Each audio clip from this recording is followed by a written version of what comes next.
Blessings everyone, welcome to the channel and welcome to another video. This is Be Unstoppable. So if it's your first time, remember to subscribe. In this video you will hear from Mark Golding. He is the leader of opposition and he has his points to make. So draw a chair and you probably need something to drink, like some water or something, and take your seat so you can listen and watch till the end. If you have not yet shared the video, go ahead and drop a share on the video.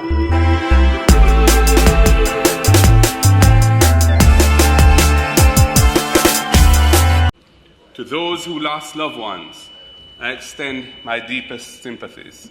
We continue to pray for you and for the souls of the departed.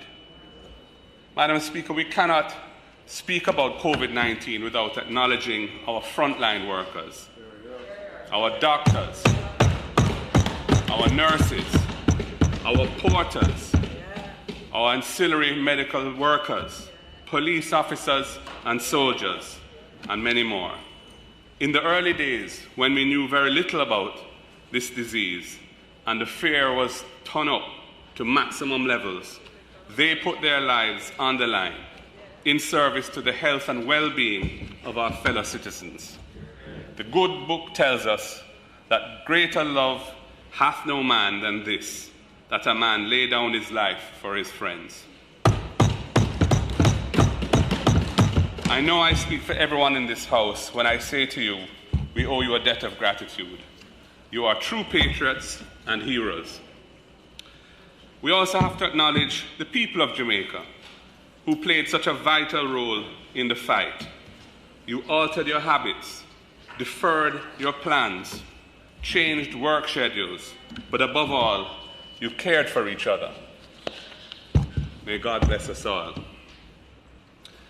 Madam Speaker, when the people of Jamaica tuned in to watch the budget presentation last week Tuesday, they were anxious to hear solutions, the plans and programs to take us out of the unprecedented crisis we are now facing. What they got was pure theatre. Parliament became a pantomime. That's right. If the people wanted drama, they could go to the little theatre or centre stage. But they were here in Parliament. The people want real answers to the problems facing them. The Minister of Finance says we're doing well. That is a fantasy. Who are the we of which he is speaking? Not the people in my constituency, not the people in East Rural St. Andrew or the people in Southeast St. Elizabeth. Only a few, the well-connected and the fortunate, are making money and living well.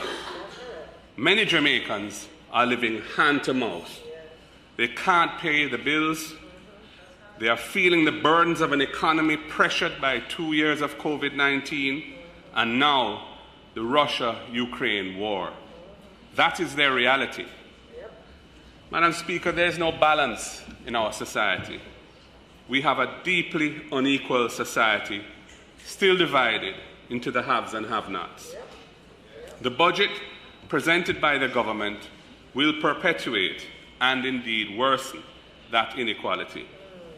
The pandemic has severely impacted the world economy, and Jamaica was not spared.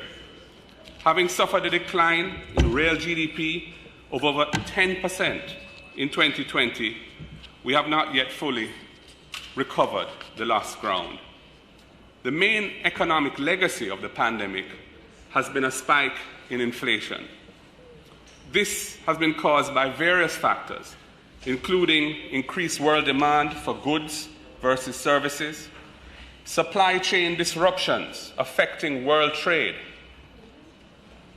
and geopolitical tensions affecting world commodity prices, including oil and gas, but also many other commodities.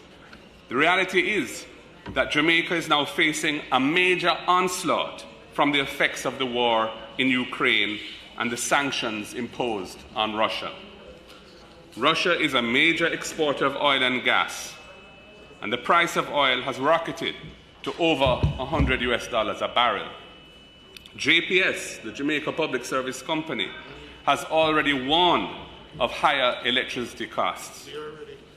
Indeed, Jamaica Public Service has called for a national response and is suggesting that the government suspends the taxes on fuel and the GCT on electricity sales to give paying customers some relief during this period.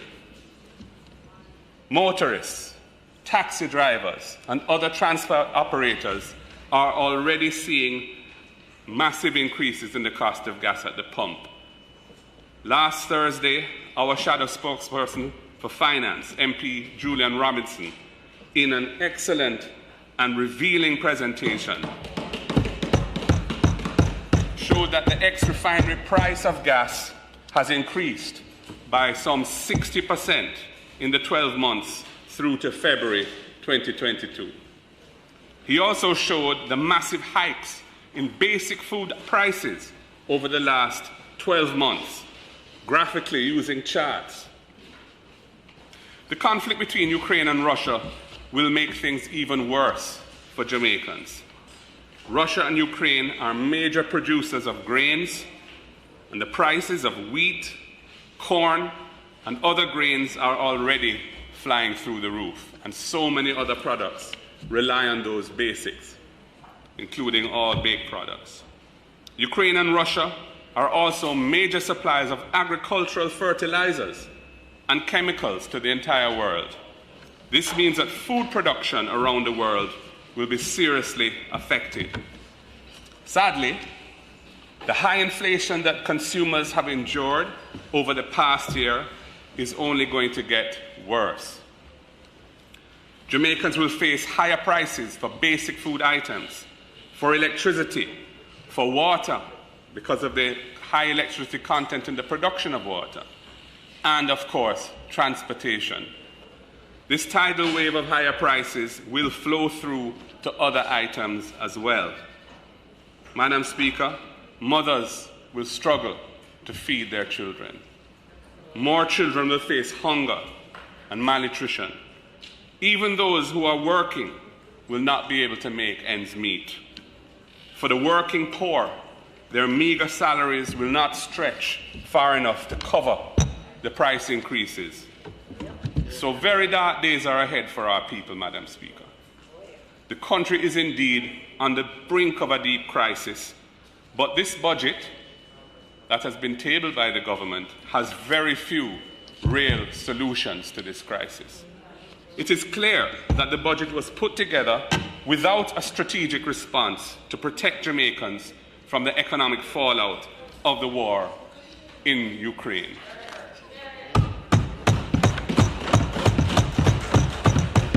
It reminds me of the budget of March 2020, 2 years ago, which did not account for the impact of COVID and had to be substantially overhauled by a supplementary budget about 2 months later. While this budget is based on a fantasy, the Jamaican people live in reality. They have to face a crisis head-on as they try to feed their families and pay their bills. At this time, reality demands that the government cushion the crisis and gives our people some ease from the heavy burdens.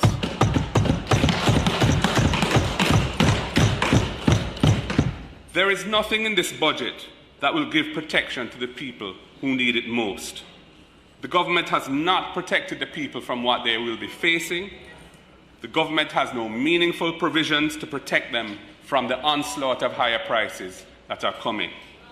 We demand that more be done to ease the burdens on the Jamaican people. Madam Speaker, the Minister of Finance is more worried about appeasing the credit rating agencies and the capital markets than providing relief for the suffering people of Jamaica. The Jamaican people must be our priority.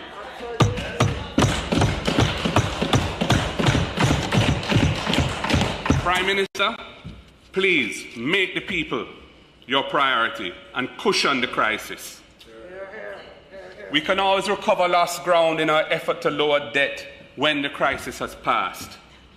Last week, Tuesday, the Minister beat his chest and colleagues on that side beat their desks as he announced that there will be no new taxes. I say to the people of Jamaica, do not be fooled by the hype. The government plans to collect $99 billion more in taxes this coming fiscal year than the year just ending. 99 billion more taxes from the people. Imagine, this is happening in a year when many have not recovered from the COVID recession and many more are facing hunger and sufferation from the effects of the war in Ukraine.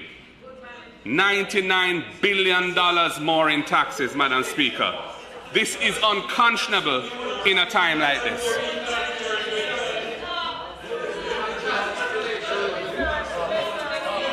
We believe, Madam Speaker, that the government must rearrange the budget and find a way to give some of this $99 billion back to the people. Help the people to survive this world crisis that is overcoming us. The minister says he plans to use $2 billion to reduce the impact on some transport operators. He is yet to tell us how this will work. It was a promise that was clearly made up on the fly with no details. He's also promising a mere $750 million for care packages in the coming year. Of the $99 billion of additional taxes, all he is giving back in this crisis is $2.75 billion. At a time like this, when sufferation is on the land and the people are close to the brink, that $2.75 billion is a mere 0.1% of GDP, 0.1% of the country's gross domestic product. It is a drop in the bucket, and it is not enough to meet the needs of our people, as its impact will be minuscule.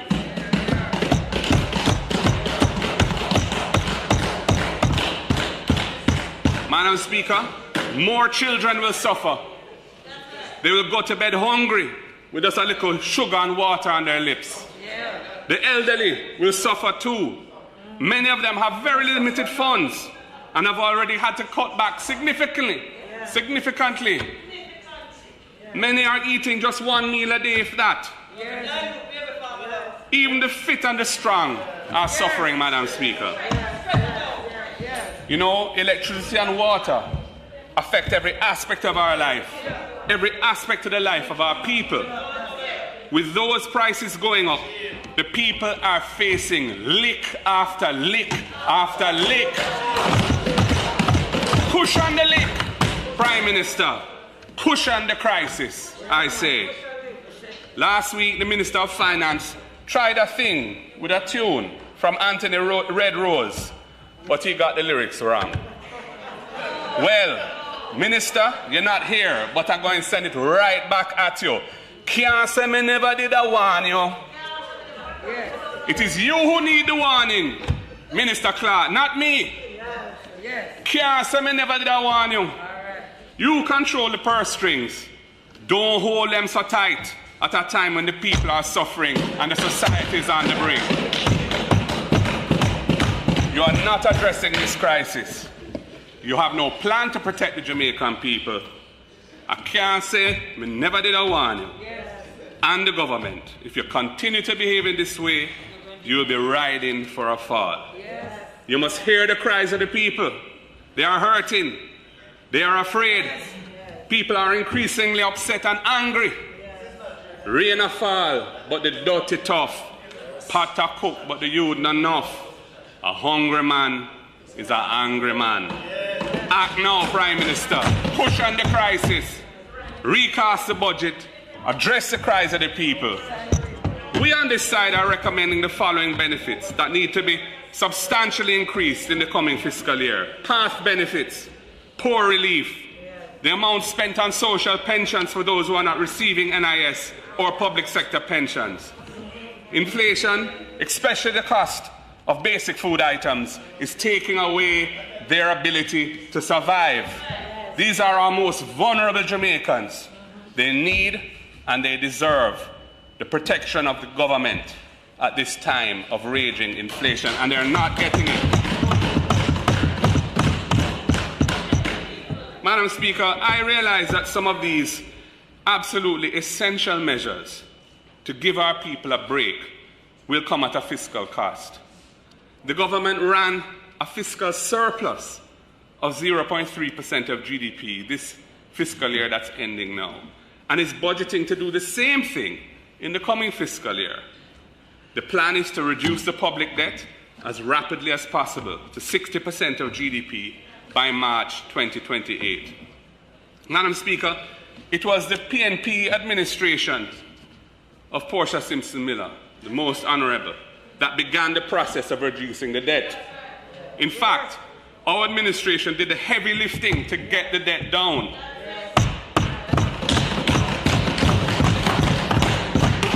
We are fully committed to achieving that target of 60% of GDP. We are fully committed to fiscal prudence, and our track record proves it.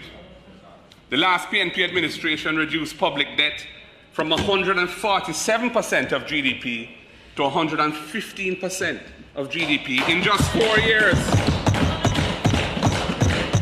We strengthened the fiscal responsibility framework with laws that make the budget and the whole fiscal program of the government much more transparent. Perhaps most importantly, Madam Speaker, we passed legislation and implemented administrative changes to overhaul the country's tax collection system. The JLP government has reaped the fruits of those transformational reforms since 2016. Tax revenues have increased rapidly over this period, outstripping inflation and nominal GDP growth, and without the need for any net new taxes in the period. Dr. Peter Phillips, as Finance Minister, was Gleaner Man of the Year in 2015 for these monumental achievements. I am honored to have worked closely with him to deliver the legislative reforms that have put Jamaica on a sound fiscal path for the future. And I say, hail the man. But as the most honourable Portia Simpson Miller often says, a responsible government must balance the books while balancing people's lives. The public debt is now below 100% of GDP. Below. And GDP is recovering from the effects of the pandemic.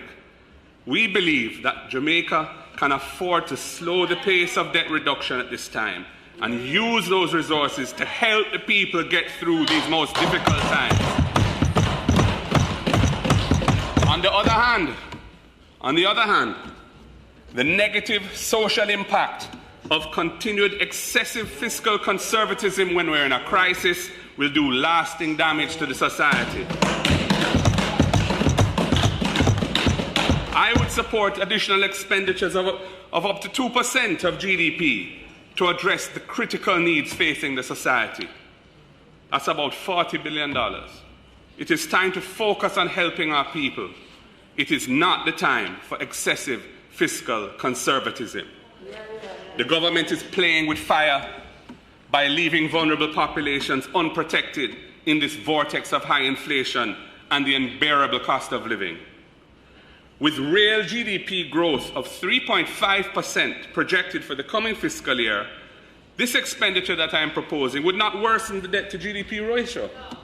On the other hand, it would also begin the process of addressing some of the major social deficits that cause our low national productivity and our dire problem of violent crime. Madam Speaker, one thing I love about the Jamaican people is their ability to identify a puppy show. Many saw the unveiling of the new banknotes for what it really was last week, Tuesday, a distraction from the real issues that are biting the people. It was just another fantasy. How do new banknotes help our people who are trying to survive day to day, living from hand to mouth? How is it relevant at a time like this? Madam Speaker, it will do nothing to help the people ride out the storm. As one man told me, it won't put one more dumpling in the pot. Aside from all the silliness of the unveiling of the new banknotes last week, Tuesday, the approach reflects a deeper issue of arrogant governance. The government chose not to consult with the opposition on the design of the new notes, even though the proposed design involves powerful symbolism affecting some of our great political leaders. Creating new banknotes is not just a family matter. It is much bigger than that. No consultation. You just brought it here last Tuesday with a whole bag of hype. That is not how to build a better understanding. That is not how you promote togetherness. That is not how we work together. That is disrespect.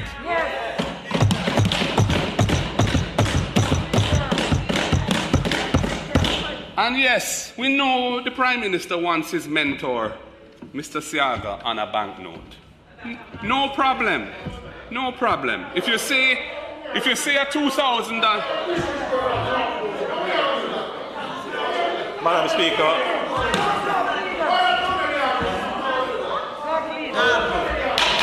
The Prime Minister is on his feet, please.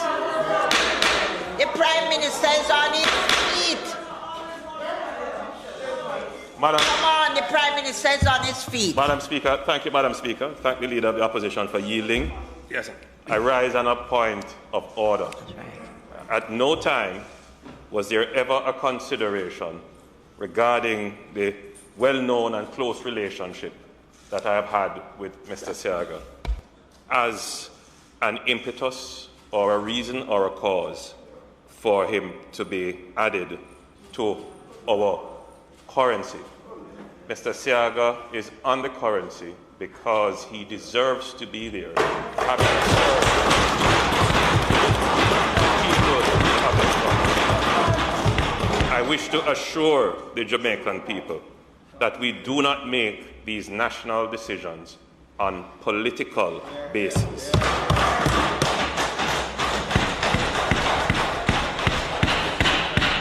Thank you, Prime Minister, and I absolutely take your word for that. I'm saying if a new $2,000 note is needed, that is fine. Put Mr. Siaga on the $2,000 note. But leave Michael Manley on the $1,000 note. You changed it without consulting us.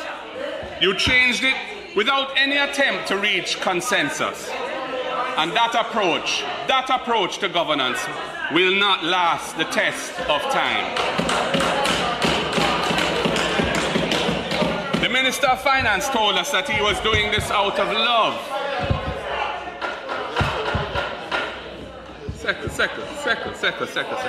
Second, man. The Minister of Finance told us that he's doing this out of love.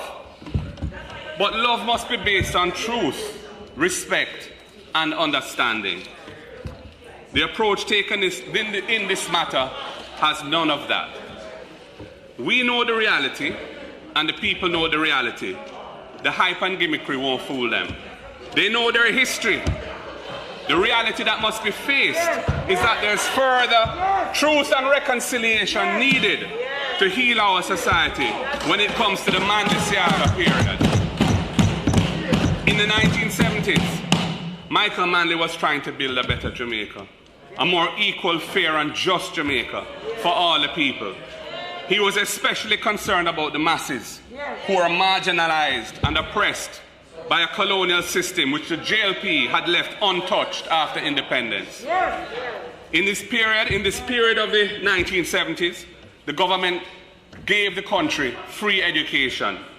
The PNP under Michael Manley gave Jamaica the National Housing Trust and built thousands of houses for low-income families. The Manley government gave women the right to equal pay and the right to maternity leave. He gave the workers the right to redundancy pay and notice pay. He gave the workers access to an industrial disputes tribunal when their rights were violated. He made everyone lawful. Number asked under there again, whether their parents were married or not, so they could get their inheritance and step up in a life as equal citizens of this country. Michael Manley was an international champion in the fight against the racist apartheid regime in South Africa.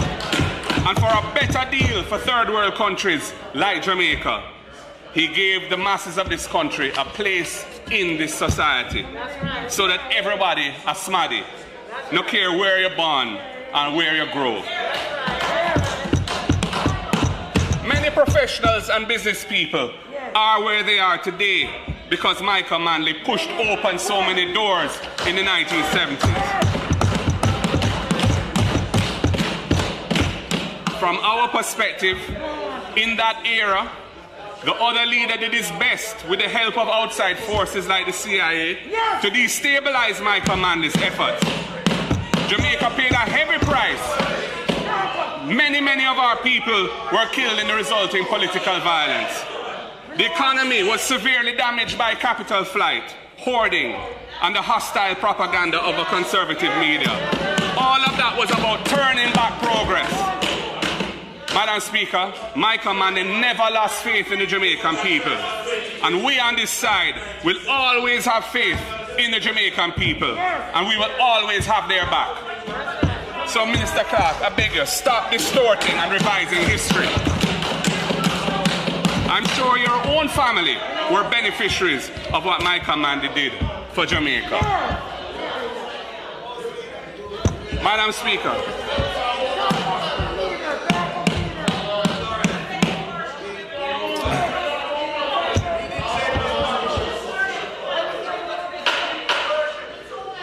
Madam Speaker, the fiscal policy paper of February 10th, 2022 states that the budget is based on a projected average oil price of US $67.50 per barrel. That's $67.50 US per barrel.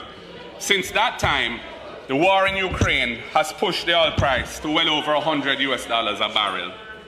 We know that a substantial part of the price of gas in Jamaica, somewhere over 40%, is made up of various taxes, of which the ad valorem SCT is a major component. The ad valorem... The member's time for speaking has expired.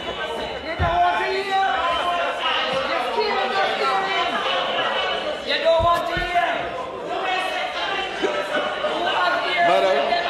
Madam Speaker, in keeping with the noble tradition of this House. That's right. And the practice over time, I beg to move that the member's time be extended sufficiently to allow him to finish his presentation. Please, Madam Speaker.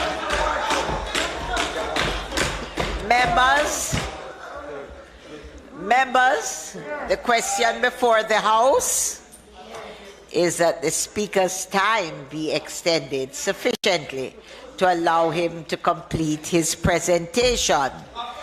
Those in favor? Aye.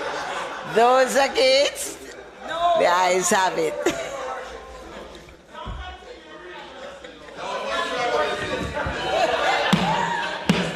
Thank you, Madam Speaker. Thank you, my calm and noble colleagues on the other side. The fiscal policy paper of February 10th, 2022 says that the budget is projected, or based on a projected average oil price of US $67.50 per barrel. $67.50 US per barrel. Since that time, the war in Ukraine has pushed the oil price up to well over $100 US a barrel.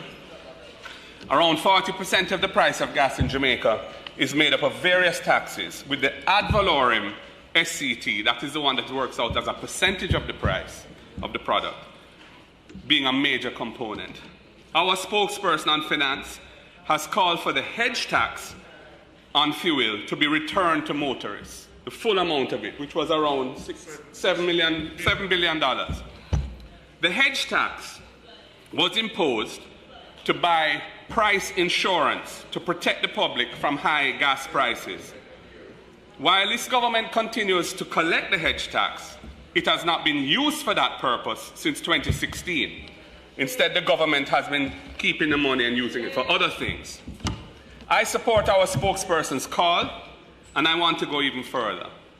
We are proposing that for the duration of the inflation crisis, the government caps the ad valorem SCT on fuel at an oil price of $67.50 US per barrel, and also the equivalent for the price of LNG, so that prices of those crucial commodities that go above the budgeted price do not result in higher taxes on fuel. Consumers need a break on their electricity bills and will soon need a break on their water bills. Motorists need a break at the pumps with the price of gas at historic highs. Taxis and bus operators, they need a break too. Their costs have eroded the viability of their business, and they are now pressuring the government for a fare increase, which a commuting public can hardly afford. Higher transportation costs will affect other prices in the economy. That is the people's reality. It is not a fantasy. Capping the ad valorem SCT on fuel based on an oil price of $67.50 US per barrel will take some of the pressure off consumers, motorists, and transport operators. It would be a meaningful response to the devastating increases in electricity prices, water rates, and transport costs flowing from the spike in the price of oil. Madam Speaker, I know that Barbados yesterday did something similar to ease the pressure there, and we salute Prime Minister Mia Mottley for her vision and care for her people. While Barbados will have to raise new taxes to pay for it, Jamaica is in a different position. Since in Jamaica the government has not budgeted for a windfall in taxes on oil prices above $67.50 US, capping the tax at that price, the price underlying the budget, will not adversely affect the budget, but it will cushion the crisis for the people.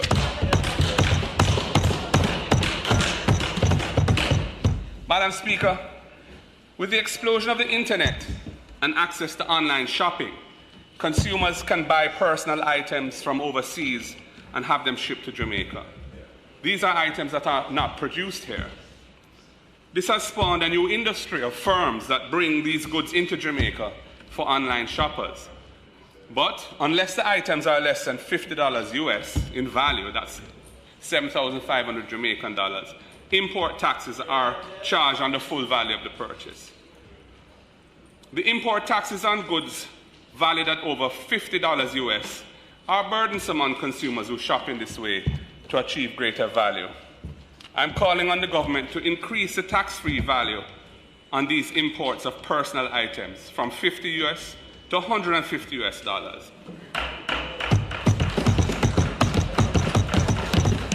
It will make a real difference. It will make a real difference to consumers who need to reduce the cost of living to them by using these new opportunities that modern technology and modern logistics have made possible. And for the Jamaicans overseas in our diaspora who send home barrels with food and other essentials to help their families to survive, I say, during this crisis, reduce the cost of clearing the barrels at the wharf.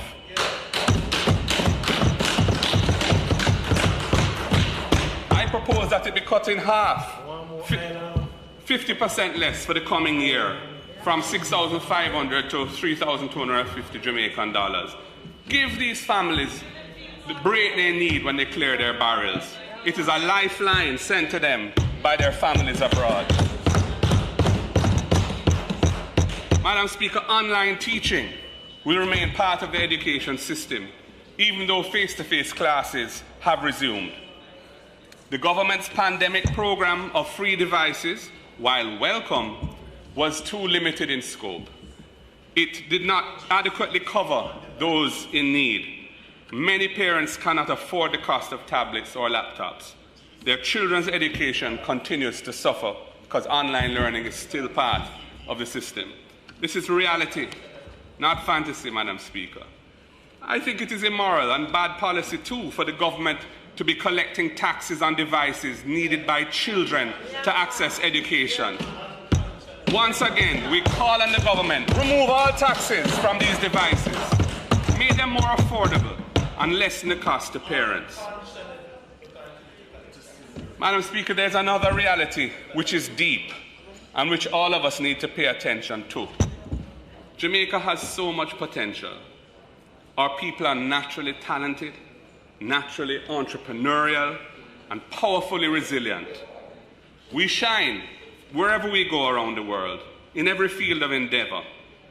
Yet here at home, so many of us are performing below our true potential. Our society was built on fundamental inequality, coming out of our history of slavery and colonialism. Sadly, even as we approach the 60th anniversary of our independence, Jamaica remains a very unequal society. Just recently, the Governor General pointed out that 1 in 6 of all Jamaicans go to bed hungry every night. That is approximately 500,000 Jamaicans. That is reality, not fantasy. In the education system, there is a wide gulf in performance between the traditional secondary schools and many non-traditional schools. That gulf leaves too many of our youth disillusioned with diminished prospects to become productive citizens. In healthcare, if you're sick and you don't have money or support from family or friends, dog nyam your supper. So-called free healthcare is another fantasy. If you get sick and you don't have money, forget it. No diagnostic tests, no surgical implants, and nothing but the most basic medication. And we thank the PNP for programs like the National Health Fund and JADEP that have at least easy price on basic medical and medication. Madam Speaker, in the legal system, if your rights are trampled on and you don't have money in your pocket, there is no justice. There is no effective legal aid system for civil cases where you have to seek the aid of the court to protect your rights. Our economy has evolved as a system of enclaves. The best commercial, agricultural, and recreational spaces are owned and available to the privileged and the powerful. The majority do not have equal access to opportunity, for life is always a struggle for them. That is the reality. For the majority of Jamaicans, prosperity under the current system is but an illusion to be pursued but never attained. Indeed, with so much unfairness and frustration in our country, the use of prosperity as a political slogan has brought that word into disrepute. No wonder it seems to have been retired to the same place as you can sleep with your windows and doors open. Fantasy again. Madam Speaker, we can and we must do better. The society needs a national effort to change these conditions for hundreds of thousands of Jamaicans who live on the margins and who are barely surviving. To put our people on a path to real progress, we need a new national spirit in this land.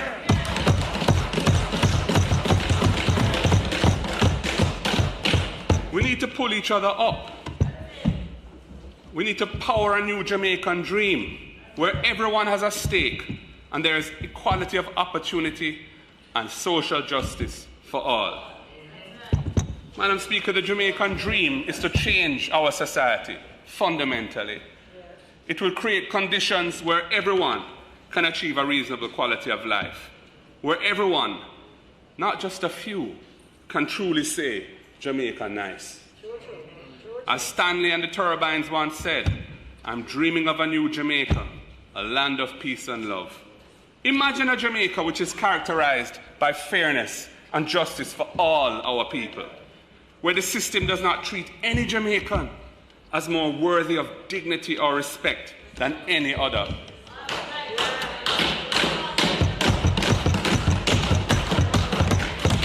Imagine a Jamaica where the system makes every possible effort to ensure that each Jamaican has a fair chance to access the opportunities of a good life. That is a Jamaican dream. That Jamaican dream is not a fantasy. Together, we can power that dream. Together, we can build that new Jamaica, and there is power in the dream. The People's National Party under my leadership is committed to building a society that embraces the Jamaican dream. It is a dream rooted in equality, social justice, and the deepening of our country's democratic processes. We believe in creating the conditions to unleash the potential of every Jamaican who has ambition and who wants to achieve a good quality of life. Today, Madam Speaker, I will share some of our ideas to make the Jamaican dream a reality for all our people. The pandemic worsened the weaknesses in Jamaica's education system. 2 years of school lockdowns have created a devastating crisis of learning loss. It must be addressed with urgency. A recent World Bank study pressed for an increase in expenditure on education by at least $2.4 to $3.9 billion per year for the next 2 years to tackle this crisis of learning loss. It says Jamaica must finance urgent programs to restore the learning loss suffered by our children who didn't get any real access to education for the 2 years of the pandemic. If this is not done, they estimate, this is the World Bank, that the country over the long term will be cost $848 billion. MP Julian Robinson spoke about this last Thursday. I support what he said, and I wish to reinforce it. Instead of focusing on making 2 years of sixth form mandatory, the government must invest in addressing the serious deficits in early childhood development and primary school education.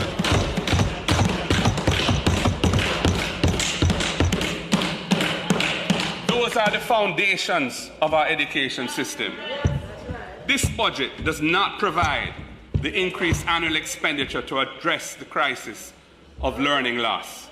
There is no comprehensive, well-funded program to tackle the crisis in the education system coming out of the pandemic. And I regard this as a fundamental dereliction of duty to the Jamaican people. The recent report of the Orlando Patterson Commission is also very disturbing. It shows that a large proportion of Jamaican students are not achieving even the minimum learning standards. The report states that, and I quote, "At the end of primary school, the majority of students remain illiterate and innumerate, and most leave the secondary school with no marketable skill," end of quote. In 2018, only 65% of grade 4 students acquired mastery in numeracy, and only 47% of students who sat maths CSEC were able to pass it. And of course, many students who are not considered even competent to sit that exam. Jamaican students are performing below their peers in other Caribbean countries. The report shows that in 2019, a third of grade 6 students could not read, 56% could not write, and 57% could not extract information from simple sentences. All of us in this parliament must take stock of this and do something about it. We're facing another crisis here. Madam Speaker, global evidence has found that investments in early childhood education are among the most effective interventions in achieving national development. It is well established that the poorest segments of the population are more likely to benefit from public investment in education at the primary level. A recent World Bank study shows that government expenditure on early childhood education per student in Jamaica at 7% of GDP per capita is significantly lower than all other comparable countries. This poor allocation of resources has negative outcomes which flow from the education system and outside. For Jamaicans, education and training are the path out of poverty. Education and training increase productivity and competitiveness within our economy so that Jamaica can achieve sustainable growth and development. Our national productivity and competitiveness are being held back because we are not providing our children with the fundamentals of a good education.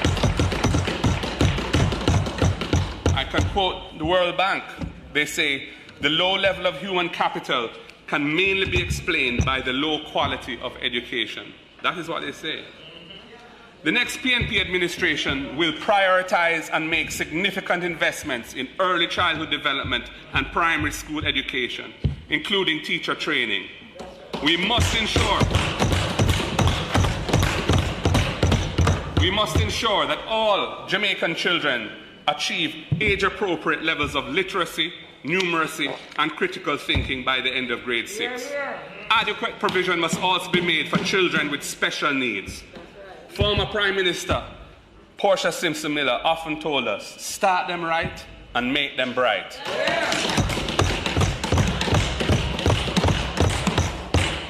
There is no better way of utilizing resources than investing in our people, and our children in particular, so that they can achieve their full potential and fulfill the Jamaican dream.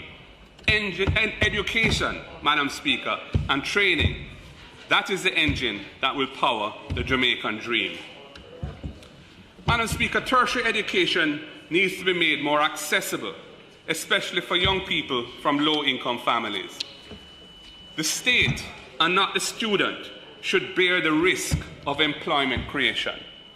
Students should not have to fear borrowing to fund their education if they need to fund it that way. We must make changes to the Student Loan Bureau to make funding for tertiary education more attractive and more accessible.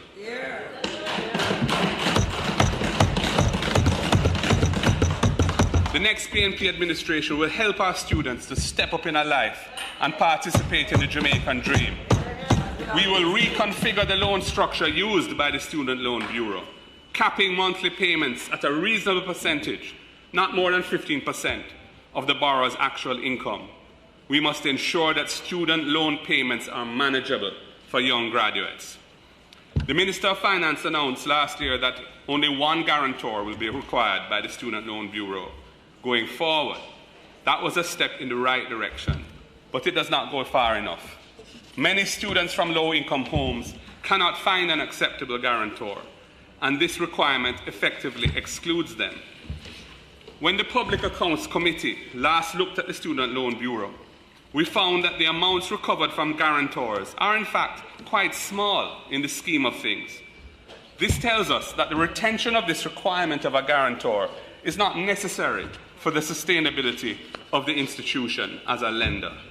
The PNP government, when next in office, will abolish altogether the requirement of finding a guarantor to access student loans.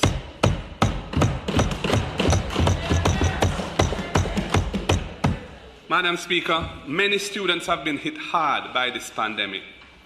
I am proposing a Fresh Start program where the Student Loan Bureau forgives, say, $7.5 billion in students' accrued loan interest and penalties. This would cost the Student Loan Bureau nothing additional, as these amounts have already been provided for over the last 5 financial years in the Student Loan Bureau's annual income statements. A Fresh Start would remove any bad credit rating from these students. It would give them a chance to build a better future as they step forward in their adult lives. This is a pragmatic and humane approach.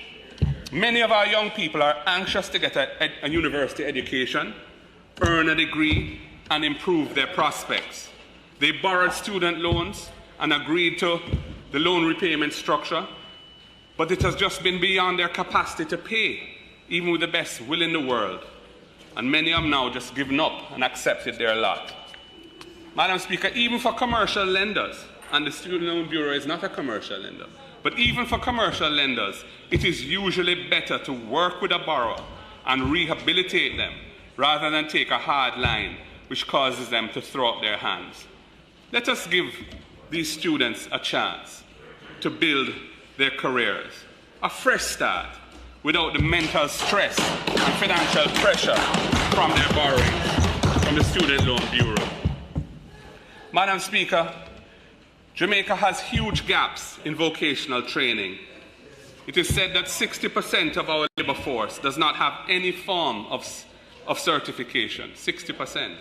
This means that the majority of our workforce is not qualified for anything other than poorly paid jobs in sectors that keep labor costs low in order to compete internationally. Clearly, the country's vocational training institutions have been underperforming and need substantial transformation and expansion. Under the next PNP government, there will be a well-funded national program to provide opportunities for vulnerable youth. We must give them a better chance to become productive citizens. The needs of our economy are rapidly changing. We're in the era now of robotics and artificial intelligence, with new buzzwords like Web3 and decentralized finance, non-fungible tokens and the metaverse. And technology will continue to disrupt and supersede existing industries. Billions of dollars of capital around the world are being poured into the development of commercial opportunities leveraging these emerging technologies. We must overhaul our training institutions like HART NTA to meet these challenges. These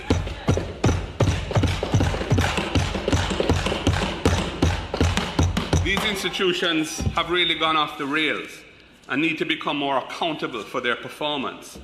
Jamaica must have a training capacity that delivers a modern and productive workforce, capable of driving national competitiveness and attracting high levels of investment in value-added goods and services. The truth is, Madam Speaker, the society and the system in Jamaica have failed hundreds of thousands of vulnerable youths. We cannot continue to ignore them and expect the security forces to suppress the resulting chaos and violence. As Jimmy Cliff sang, we must treat the youths right or you'll be playing with dynamite. Too many of our youths leave school and end up on the corner with nothing constructive to do. Too many soon yield to the temptation of seeking a way out through badness and the gun. That is the dynamite of which Jimmy Cliff sang. I've said it before, and I say it again. We need to fill the gaps left by teenage pregnancy, inadequate parenting skills, the culture of violence, poor anger management, and the reality of persistent poverty. There is no way to build a Jamaican dream unless we tackle these issues with a bold and comprehensive national policy. We must provide opportunities for vulnerable youth to get another chance to become productive citizens. We must provide them with access to training, to mentorship, to remedial education and job placements. We must reinforce their life skills, build their self-esteem, give them a sense of citizenship and belonging in this society. The efforts that we have made over the years just have not gone far enough. Jamaica must engage and reset the lives of so-called unattached youths. Lead them away. Lead them away from gangs and guns and put them on a path to productivity and success. We cannot move forward as a country unless we give these youths a chance. Madam Speaker, the Jamaican dream embraces freedom and democracy. The Jamaican dream does not tolerate exclusion of the vulnerable. It does not tolerate arrogance by those in authority. And most of all, it does not tolerate the abuse of state power. The Jamaican dream does not tolerate school children being excluded from school because they wear locks as part of their religious beliefs.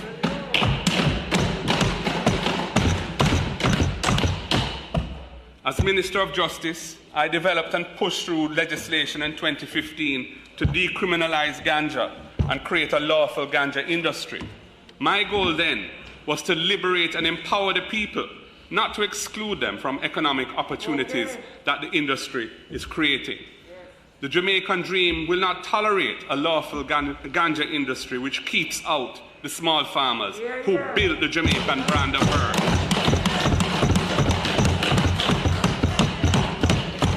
These are the same small farmers who suffered from a century of oppressive anti-ganja laws.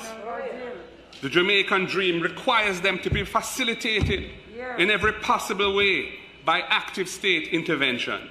They must become part of a lucrative, innovative, and dynamic industry for medicinal and therapeutic cannabis. Madam Speaker, any regulatory obstacles standing in the way of this will be swiftly swept aside by the next PNP administration.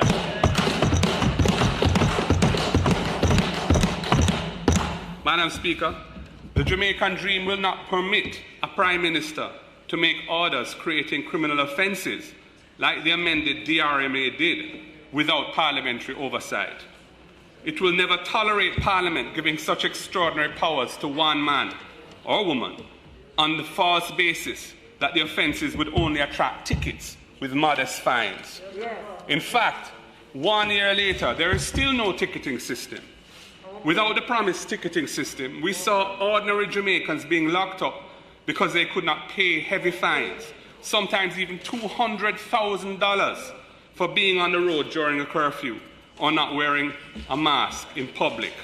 Meanwhile, champagne birthday parties for political activists on no movement days carried no political consequences. These double standards are unjust and they anger the Jamaican people. The Jamaican dream requires one rule for everyone, no matter where you come from, or no matter who you know or don't know. The Jamaican dream does not force a youth in custody to apologize in handcuffs on camera to a Prime Minister for daring to speak out in strident terms against restrictions on his freedom during the pandemic. That kind of abuse is not a feature of a democratic society. It is not a feature of Jamaica, land we love. That is akin to dictatorship. We burn a fire on those kind of oppressive policies. There is no place for autocratic rule in the Jamaican dream. Madam Speaker, the Jamaican dream will not permit the government to use states of emergency as a continuous tool of policing. A state of emergency is the last resort under the Constitution. Its purpose is to protect the country from an existential threat to our constitutional order and our democratic way of life. A state of emergency allows regulations which remove basic rights, in particular, the right of access to the court if you are locked up by the security forces and detained.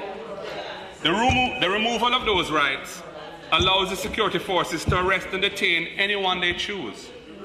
It casts a broad net into which the innocent and those lacking connections and influence can find themselves incarcerated for extended periods. They have no access to a court for the protection of their rights. Many innocent young men have had their lives interrupted and blighted after they were swept up in a state of emergency, and that is unjust. Madam Speaker, Jamaica's terrible and chronic problem of violent crime requires an effective and proportionate response. It cannot be achieved through oppressive laws that trample on the rights of the people. As we have said before, we believe that only a balanced approach using both crime control as well as crime prevention measures can achieve a sustainable long-term reduction in violent crime.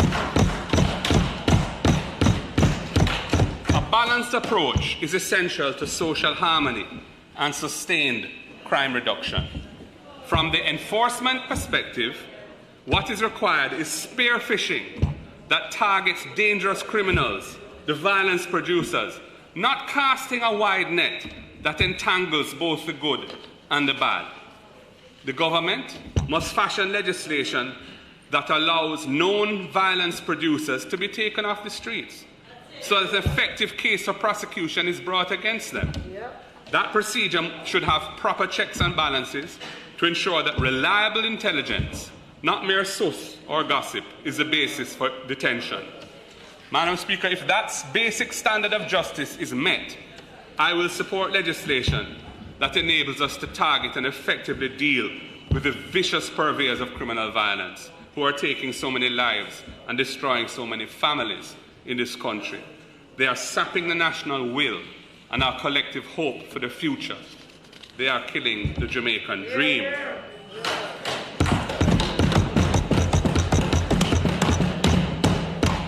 Madam Speaker, we also believe that community intervention and targeted resources are essential to achieve sustained violence reduction. We have seen too often how reprisals kill and maim the innocent, including precious children. The Peace Management Initiative, which had been successful in the past, has been allowed to wither on the vine. In our view, it should be revamped, it should be revitalized and made to work in hotspots across the country. We will equip teams of violence interrupters to intervene in conflicts on the ground.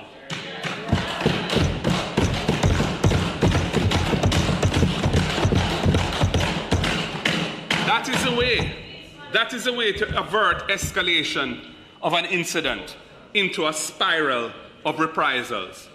We will train and empower 500 violence producers across Jamaica to help maintain calm and good order in these communities. We did it before and we will do it again. In our last term of office, programs like Unite for Change and indeed the Peace Management Initiative helped to bring the murder rate down. We took it down to over 20% lower than it has been during the past 6 years of this government. It is curious, Madam Speaker, that since 25th January this year, when I called out the minister and put the commissioner on probation, we have seen the lowest rates of murder in 6 years. What has changed? What has changed? What has changed is that the existing tools of law enforcement, including zones of special operations in areas under siege from violent criminals, are being made to work, as we always said they could. Indeed, since I made that call, the approach has been far more effective than the repeated states of emergency from 2017 through 2021. And I sincerely hope, Madam Speaker, that this trend is sustained. It is a matter of record. Madam Speaker, the minimum wage, I move to the minimum wage. The minimum wage does not reflect the actual cost of living. Low-wage earners, especially families with children, have borne the brunt of the economic fallout in Jamaica over the last 2 years. They are barely surviving. Too many children go to bed hungry every night. That must be addressed with policies that put the people at the center of national development and uplift those who need help. That is what we must do to build the Jamaican dream. The pressure on families will not be sufficiently addressed by the latest $2,000 increase in the minimum wage, from $7,000 to $9,000. Accumulated inflation from 2018, which was the year of the last increase before this one, is approximately 23%. As was shown last Thursday by our Shadow Minister of Finance, basic food items and fuel have seen increases that far exceed the overall inflation rate of that period. There are massive increases in the price of chicken, rice, flour, bread, cooking oil, corned beef, and don't even mention saltfish, because that is now a luxury item. $2,000 after 4 years does not adequately respond to the dire situation faced by minimum wage earners. It provides no buffer for the continuing high inflation that is raging. The next PNP government will establish a livable wage. A livable wage. With annual adjustments for inflation so that people are able to feed and look after their families. That is what the Jamaican dream demands. Madam Speaker, the arguments against a livable wage surround fears that some employers may reduce the workers because they can't afford to pay it. And it is sometimes also said that the government will not be able to afford the cost of outsourcing arrangements to accommodate higher wages. But you see, this ignores the great benefits to the society from requiring a livable wage across the board. It will improve the standard of living at the base of the society. It will reduce child poverty. It will reduce inequality. It will build social cohesion. and it will stimulate aggregate demand and promote inclusive economic growth. We said it, I have said it before and I say it again, $12,000 should be the basic minimum wage implemented now, not $9,000. And it should be reviewed annually to account for inflation, especially at a time like this when inflation is so high. The next PNP government will implement annual increases to the minimum wage to keep pace with the cost of living until the process to determine and implement a livable wage is completed. We will protect the workers of this country. Madam Speaker, I move to the question of the public sector. The transformation of the public sector to make it more efficient began with the PNP. The process has been very slow. We are pleased to see that the restructuring in the compensation arrangements are to begin this year. However, we advise the government and indeed demand that there be full and transparent consultations with the unions which represent the public sector workers. The proposed restructuring arrangements must be fair and equitable for all employees who make up the public sector. Let us not try to fix one problem and end up creating another. The People's National Party has a proud track record of defending workers and enacting important pro-worker legislation. As I have said, it was the PNP that established the Industrial Disputes Tribunal to provide greater access to employment justice for workers. It was the PNP that ensured that workers who are unjustifiably terminated or are made redundant have clear rights to fair compensation under the Employment Termination and Redundancy Payments Act. It was the PNP that ensured that women and men earn the same pay for similar work under the Employment Equal Pay for Men and Women Act. It was the PNP which ensured that pregnant women get time off work to have their babies without losing pay and benefits under the Maternity Leave Act. And the PNP gave workers the right to negotiate more flexible work arrangements with employers without losing benefits when we passed the Employment Flexible Work Arrangements Miscellaneous Provisions Act.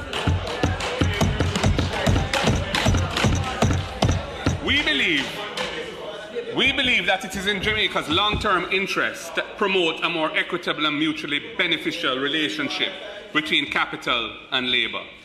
A balanced and cohesive society and an inclusive economy, which are the key elements of a Jamaican dream, demand that workers must be protected and their rights respected.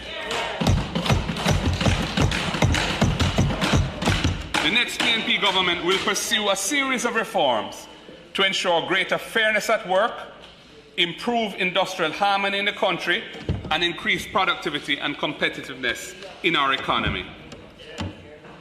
The widespread use of fixed-term contracts must be addressed.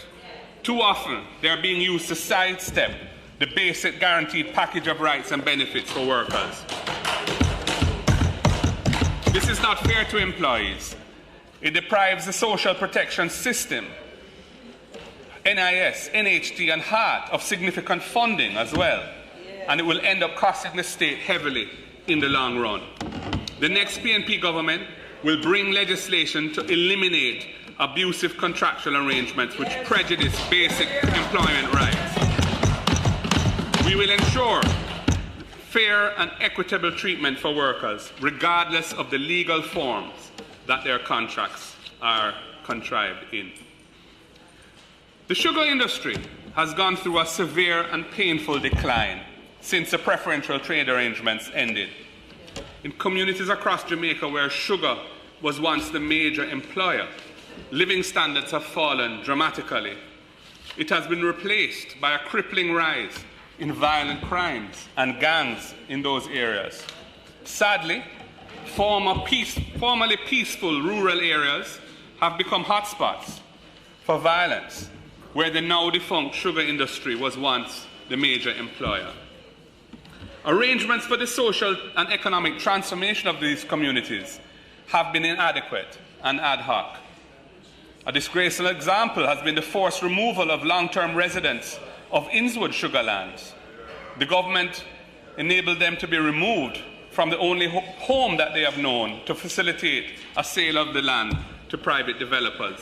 They were treated like second-class citizens. I visited them myself without any proper relocation arrangements. That matter is ongoing and remains unresolved.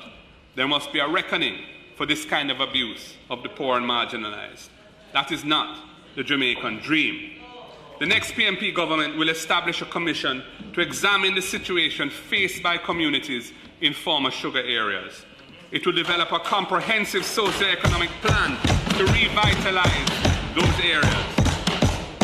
The objective will be to provide employment and entrepreneurial opportunities for the displaced sugar workers, cane farmers, and their families. They must once again be able to earn an honest living and live in dignity.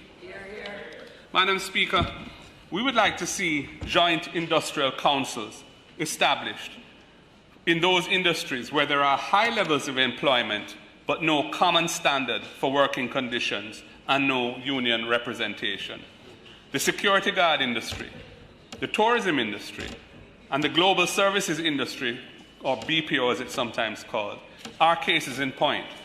While some employers in these industries have introduced enlightened employment practices, others lag behind when it comes to pension benefits, medical benefits, vacation leave, maternity leave, and so on. Joint industrial councils provide a mechanism for addressing these issues in a cohesive way for the long-term benefit of the industry and the overall economy, and will be a win-win for these businesses and the workers.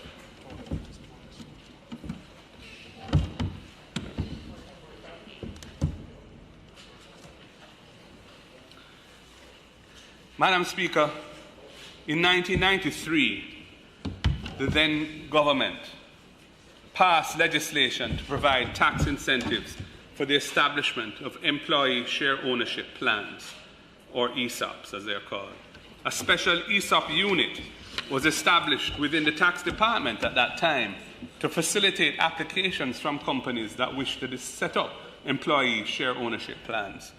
Several companies made use of the legislation, and it created substantial wealth for their employees at all levels, from janitors and clerical workers up to the CEO.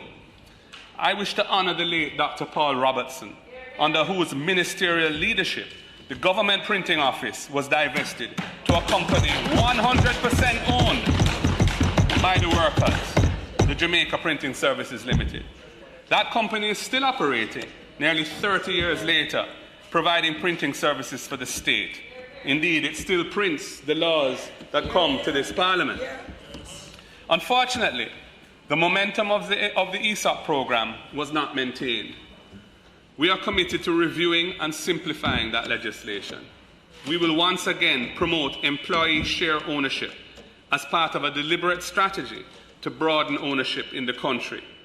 It will enhance the Jamaican dream to have our workers sharing in the ownership of the businesses for which they work.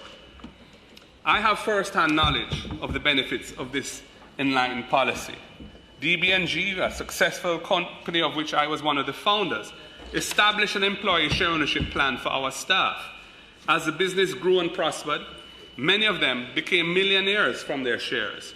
That is an example of the Jamaican dream in action.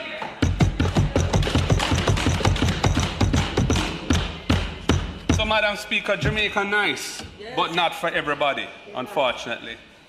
Low-income communities in our country suffer from poor infrastructure and lack the basic amenities for decent and modern living. These adverse living conditions contribute to negative social behaviors and reinforce intergenerational poverty.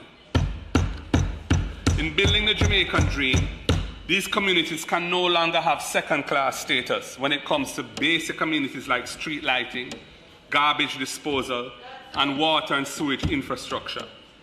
We all know that adverse living conditions and social neglect are part of why youth turn to badness and the gun. Investing in these communities will support our strategy to reduce violent crime in this country.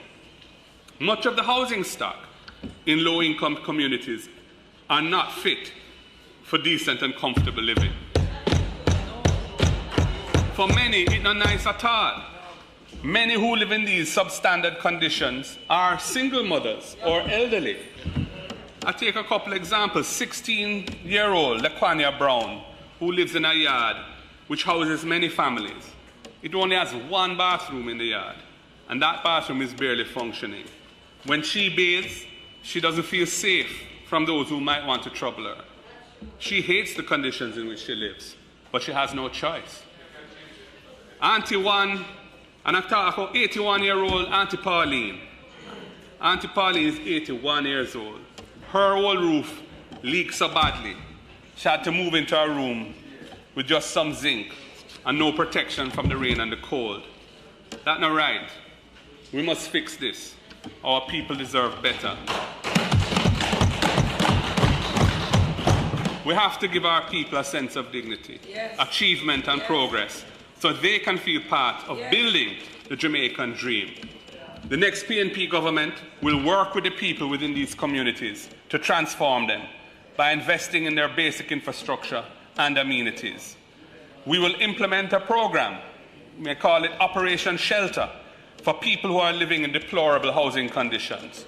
We will empower these citizens to renovate and upgrade the dilapidated housing stock, both in inner city and rural communities. We will provide resources to help them fix their leaking roofs, restore their crumbling walls and their rotten floors. If they don't have a bathroom, we will help them to build one. We will do this by assisting them to purchase the materials while they make their own arrangements with the tradesmen and labour from within their communities. This will stimulate the local economy in these communities. Local tradesmen, labourers and hardware merchants will benefit from the investment that the residents make in upgrading their homes. We will revamp and expand the urban renewal legislation to attract investors, to establish businesses in these communities, right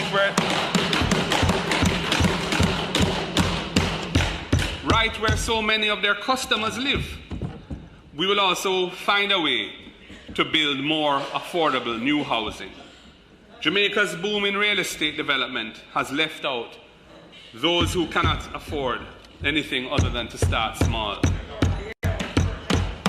Government must be the architect of creative policies that incentivize developers to provide low-income housing for this chronically underserved segment of demand. Some recent efforts by the NHT, the National Housing Trust, have been mentioned, but so much more needs to be done. We will incentivize developers to invest in building affordable housing for low-income earners. It will take a strategic approach by government in collaboration with the private sector and the National Housing Trust. And we will also restore the NHT to the purpose for which Michael Manley gave it to the people of Jamaica. The next PNP government will implement changes to ensure that the National Housing Trust refocuses on its core mandate of delivering housing solutions to those Jamaicans who cannot otherwise buy or build. That is the purpose why Prime Minister Michael Manley established that great institution in 1975.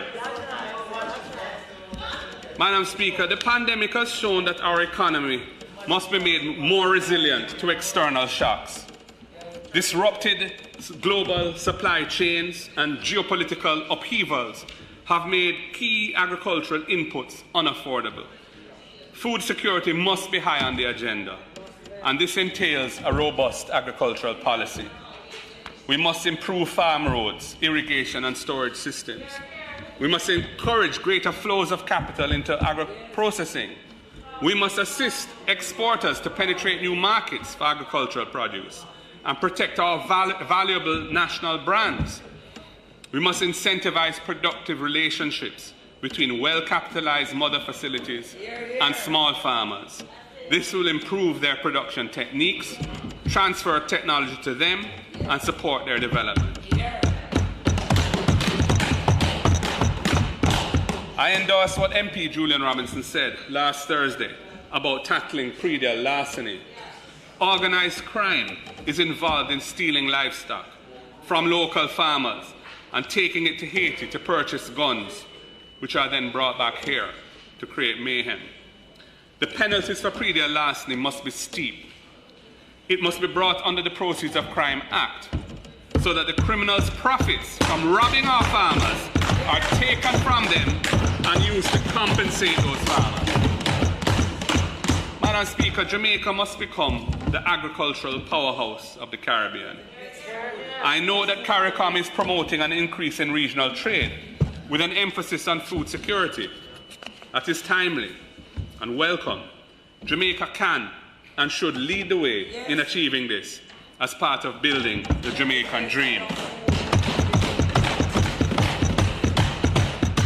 Madam Speaker, a month or so ago, there was some talk about issuing permits for imported chicken parts as a response to the rising price of locally grown chicken.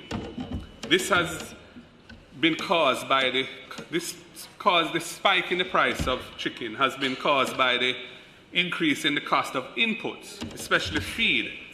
It is not due to a shortage of supply, of chicken supply. There's no shortage there. Imported chicken receives massive subsidies from foreign governments. Importation, when there is no shortage of local supply, unleashes unfair competition against the local industry. This industry includes many, many thousands of backyard farmers who depend on it for their livelihoods. Madam Speaker, undermining local producers cannot be good policy. Rather than giving up revenue by allowing imports, which will unfairly compete with thousands of small farmers, we say give our farmers a break on their input prices to make locally grown produce more affordable to consumers. Cushion the crisis, we say. The announced incentive of $50 million for fertilizer is good, but it really won't move the needle. I'm calling on the government to provide our farmers with meaningful subsidies that will reduce the cost of fertilizer, seeds, and feed for the duration of the current spike in food price inflation. This process can be managed by the Ministry of Agriculture and the Consumer Affairs Commission with the aid of a watchful public to ensure that the benefit of these subsidies is passed through to consumers. Madam Speaker, building a strong economy is essential to the Jamaican dream. It requires that our bureaucracy must support and assist entrepreneurs who are willing to undertake business risks rather than frustrating them. And I support the additional funding that has been identified for venture capital and also SMEs. I hope that they will be able to access that. The public sector is required to operate by adhering to rules and procedures that are embedded in laws. Many of these laws and procedures are outdated and no longer fit for purpose. They need to be analyzed, modified, or removed so that the bureaucracy helps the economy to move forward rather than being a drag on productivity and competitiveness. This is not a new concept, Madam Speaker. We have been saying it for years, but it requires determination and sustained attention. It is only possible to achieve it by granular attention to detail. When I was Minister of Justice, significant progress was made in this area. Working with the Minister of Industry, Investment and Commerce of the time, the MP for Western St. Andrew, we created the super form. It lets anyone starting a business get all their required government registrations at the same time in a single application. We also introduced the Asikuda system to digitize customs and customs services at our ports. However, the effort to improve the bureaucracy has stagnated and is no longer being treated as a priority. Too many areas where the public interfaces with the bureaucracy remain slow, frustrating, and inefficient. I am committed to making sustained efforts to change this. Madam Speaker, to encourage the formalization of business, we must also transform the bureaucracy to make the experience of moving from informal into formal quick, easy, and affordable, not frustrating or intimidating. Madam Speaker, in the era of climate change, depleting water resources, and food insecurity, charting the course for sustainable recovery must involve a new level of commitment to environmental protection and climate resilience. Jamaica has critical, ecologically sensitive national assets, like the cockpit country, other aquifers, our coastal areas, and our river systems. We must protect them for future generations. We cannot continue to subordinate our long-term survival for ill-advised short-term gains. We cannot push through investments which are incompatible with environmental sustainability. That will only hurt us and our children and our children's children. NEPA is now embedded in the ministry that is tasked with promoting faster levels of economic growth. That is a clear conflict of interest, in my opinion. NEPA must become an independent regulatory body.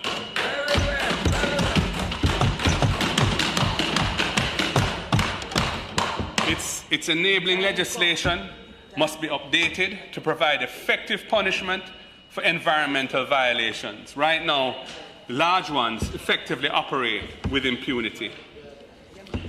Madam Speaker, we live in an era where technology increasingly dominates economic activity. Many of the world's largest businesses today did not even exist 15, 20 years ago. It's a remarkable thing.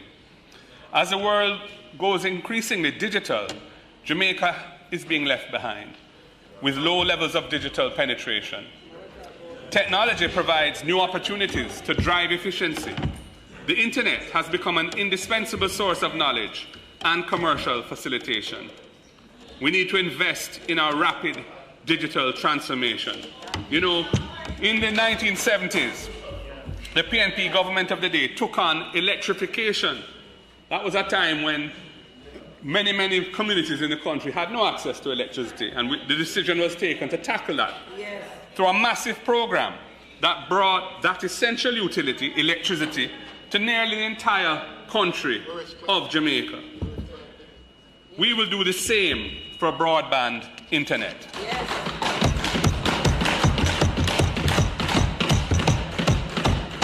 We are told by the government that the process has started, but it seems to be moving very slowly, and one is yet to really feel its impact. Madam Speaker, 3 hotspots per constituency, each with a range of about 800 feet, while welcome, cannot adequately serve the needs of the people for internet access.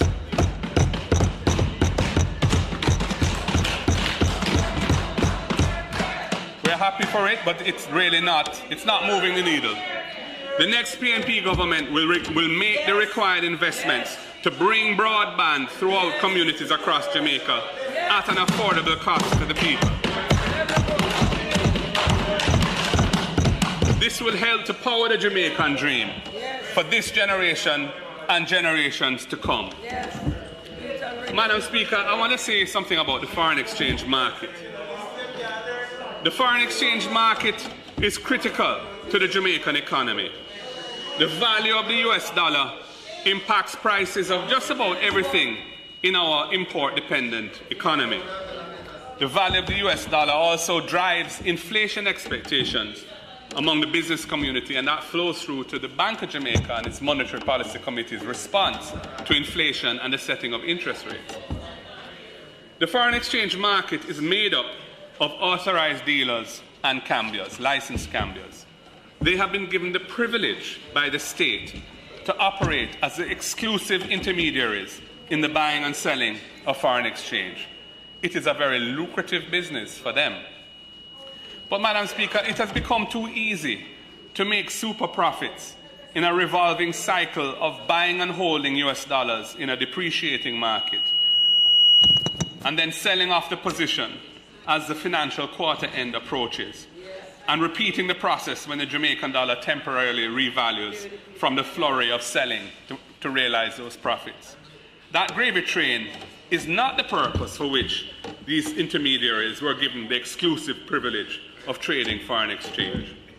The time has come to impose market conduct rules on the foreign exchange market, as was done for stocks and bonds back in 1993 by the then PNP administration when we passed the Securities Act.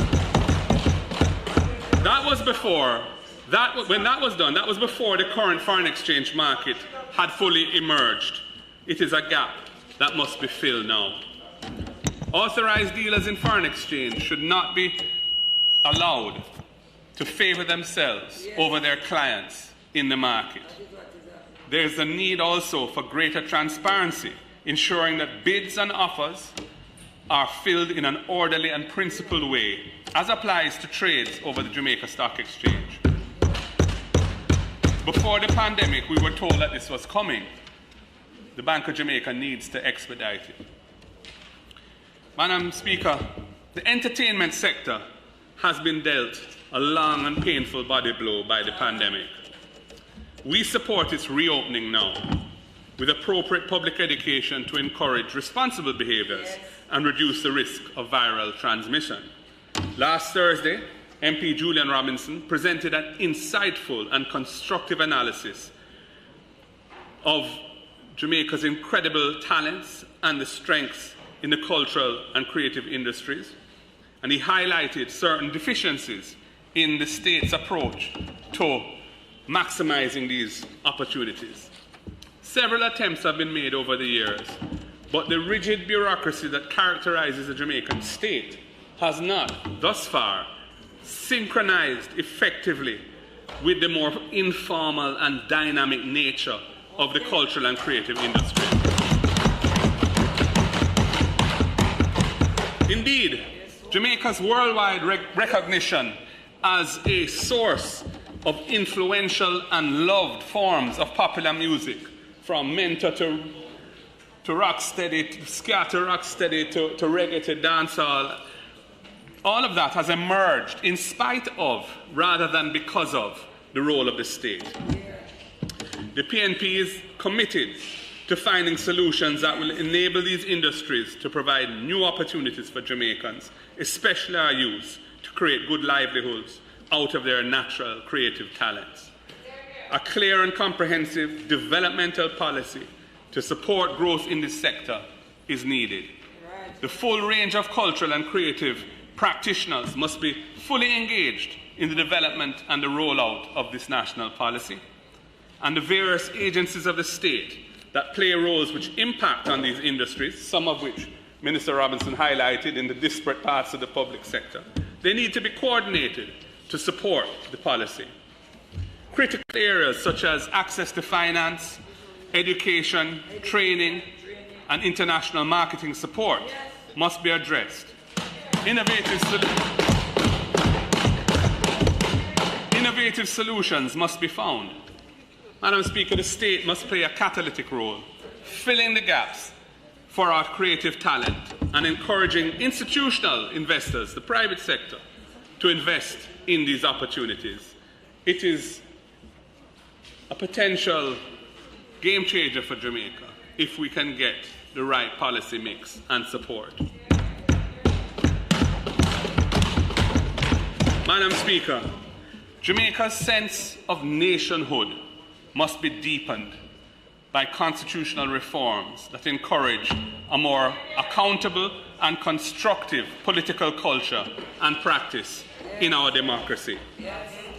These reforms are needed to rekindle public confidence in the political system and fire up the imagination of the Jamaican people as to what our nation can achieve with a good and honest government. There is a critical matter of expressing our identity and building our sense of nationhood by becoming a republic with a Jamaican president as our head of state.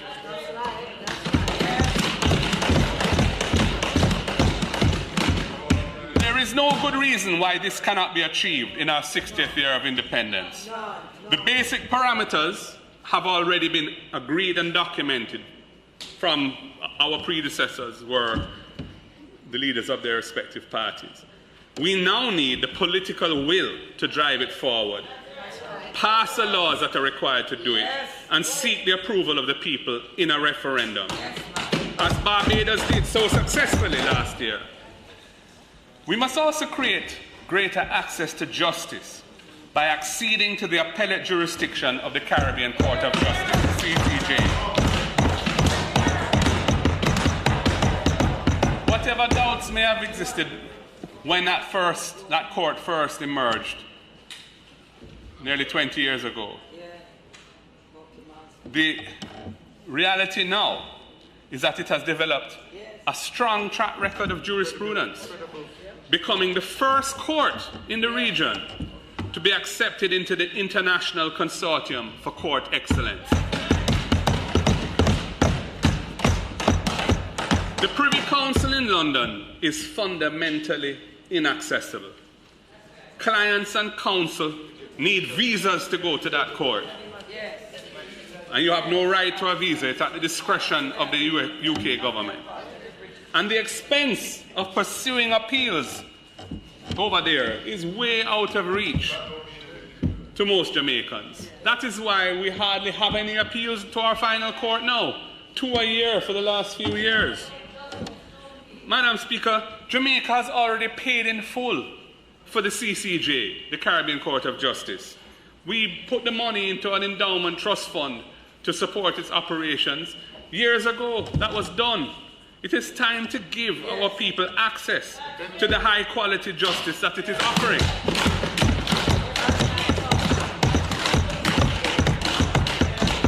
If both sides support it, it can be done by legislation, as the constitutional procedure does not include a referendum for this. I am ready and willing to work with the Prime Minister to deliver rapid progress on both these long outstanding fundamental reforms. Madam Speaker, another low-hanging fruit is the convention initiated by Prime Minister Bruce Golding, continued by Prime Minister Portia Simpson-Miller, of having the opposition appoint the chairman of the various committees within the House of Representatives. That convention helped us ensure greater accountability, transparency and oversight of the executive branch of government through the committee system of the legislature, Parliament. When Prime Minister Holness cast aside that convention after the 2020 general elections, it was a retrograde step for our democracy. And it was rightly criticized, not only by the opposition, but by elements within civil society as well. The supposed justification for that backward step was to improve the performance of those parliamentary committees. Well, that has proven to be an illusion. Many of the committees have hardly met, and unsurprisingly, the use of chairmen who are government MPs has not furthered the objective of providing oversight of their own government. I am once again calling for the restoration of the convention, of having the opposition appoint the chairman of the various committees in the House of Representatives. It avoids the clear conflict of interest of having the government chair the committees that are intended to provide accountability and transparency within the government itself. I also tabled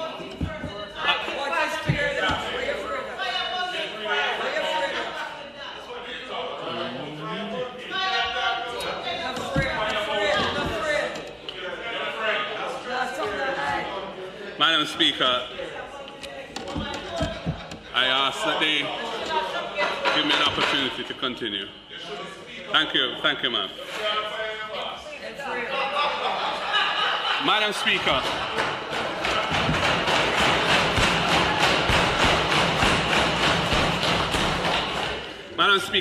I tabled nearly a year ago an impeachment bill.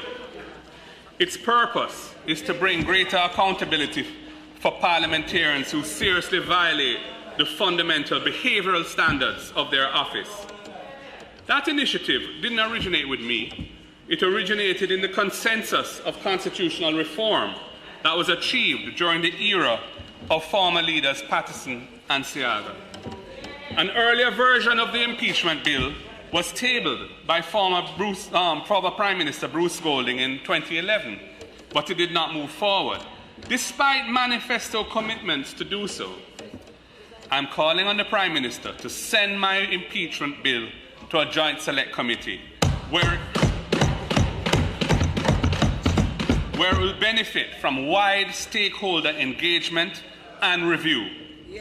We must then pass it into law so that the public no longer has to endure witnessing the presence of those whose conduct has brought the Parliament into shame and disrepute. I also believe that our existing constitutional arrangements have embedded an adversarial political culture in the country. This does not support the process of nation building or achieving our key developmental imperatives. I am therefore in favour of constitutional reforms which will force our political class to develop and accept the skills of consensus building.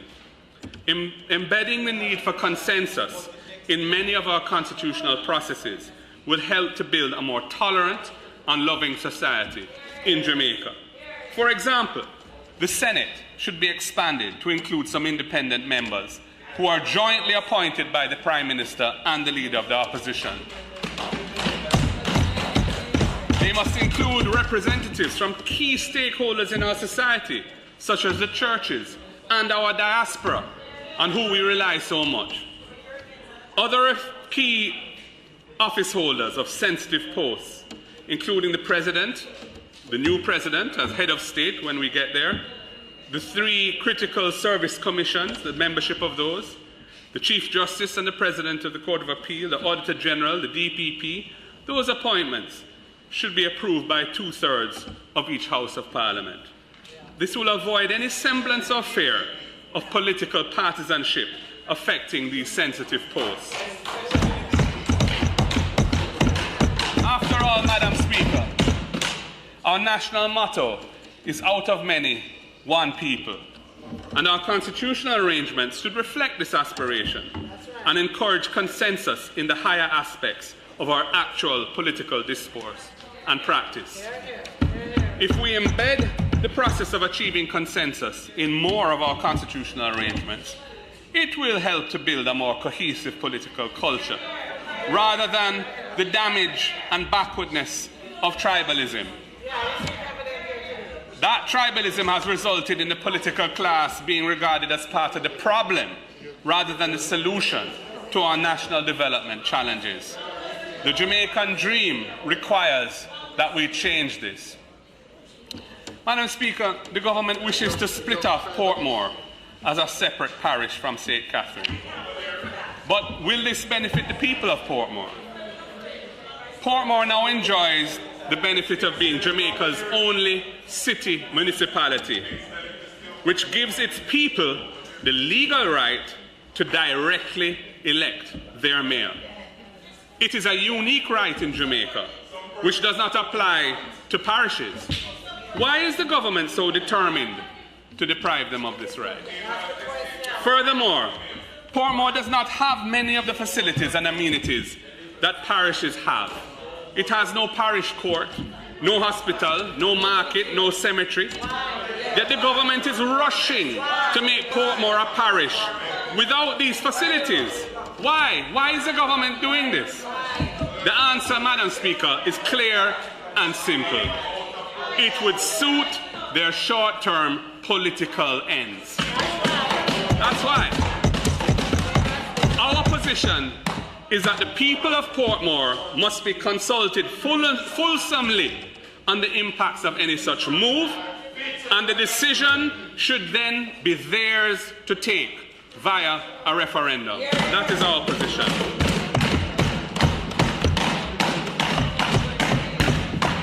Madam Speaker, the brilliant actress Lupita Nyong'o said, "No matter where you're from, your dreams are valid." The Jamaican dream is for all of us, from Trenchtown to Norbrook, from Granville to Montego Bay Freeport, from Moko to Cherry Gardens. We are the land of Marcus Garvey, Miss Lou, Bob Marley. We are the land of Herb McKinley, Donald Quarry, Usain Bolt, Shelley and Fraser Price, Elaine Thompson. We are the land of many other great icons who we can always draw on for inspiration and courage. The Jamaican dream is of a society in which it does not matter where in this country you were born and raised. It does not matter where you go to school. It does not matter how you look or how you talk. It does not matter if you have money or powerful connections. Where all that really matters are your values, your attitudes, and your willingness to work to achieve success in life. That is the Jamaican dream. That is the Jamaican dream. The Jamaican dream is not a fantasy. It is a positive and progressive vision of a brighter future for all Jamaicans. So I say, let us come together with purpose and build a nation. Together, let us make the Jamaican dream of equality of opportunity, justice and progress for all a reality. Let us truly live the powerful words of our motto, out of many, one people. It will take leadership with integrity. Leadership that the people can trust. Leadership that cares for the people and puts their interests first. That is the only leadership that can build the Jamaican dream. It is a dream of hope. It is a dream of justice. A dream of one Jamaica. There is power in the dream.